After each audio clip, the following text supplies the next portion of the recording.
In 1955, in Syria, there was a family of 5, a mother and a father and 3 daughters, who decided to flee the country, flee Syria, and head to America. Now, the father told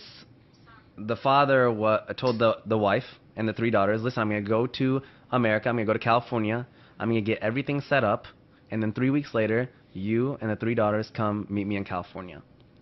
So the father flies to California, is getting everything set up. 3 weeks pass. The mother takes the 3 daughters, and they head, from Syria to America.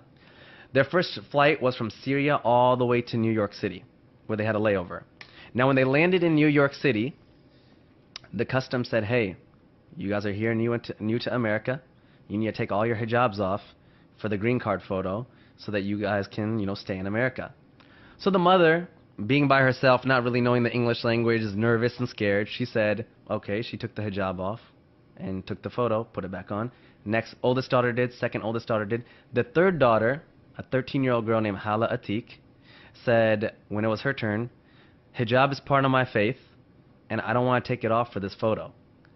And the security, they kind of went back and forth with her, and they said, well, listen, little girl, we'll send you back to Syria if you don't take your hijab off for this photo. And she said, I would rather go back to Syria. And this is a young 13-year-old girl who flew all the way from Syria to New York in a foreign country. They're in a foreign country. She should be scared. She doesn't know what's going on. She said, I would rather go back to Syria than stay in this country if you guys are going to take my religious, rights away.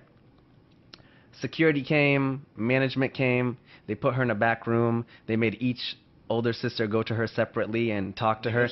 They had the mother go talk to her. Then the 13-year-old girl said, I don't care who you bring back here. I will not take my hijab off for this green card photo.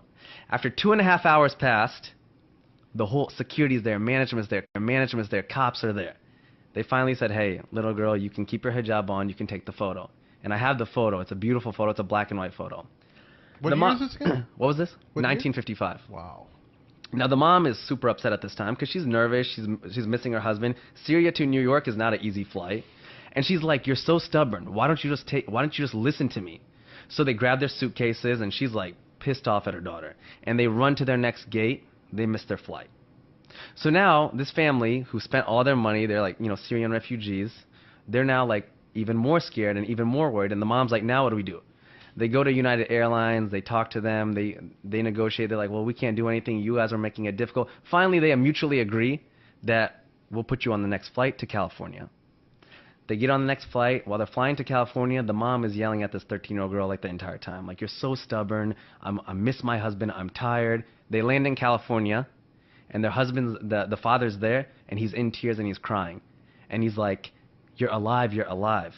And they're like, why wouldn't we be alive?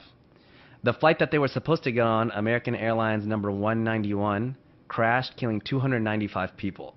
It was the biggest crash in American Airlines history. Wow. And the young girl, Hala, 13-year-old Hala, looks up at her whole family and says, hijab saved our life. Wow. Wow. She was there in California. I'm having an event on September 8th. Hala was there. Hala's coming. She's now like, an old woman. She still wears hijab. I put this on my platform, Muslims of the World, about 1.5 years ago. Over 40 million people ended up reading that story because it went viral. And out of that 40 million, when it went viral, about 10 people converted to Islam because of that story. And about 20 Muslim girls have messaged us and said that they've put on hijab because of this story. Wow. That is probably my most favorite story.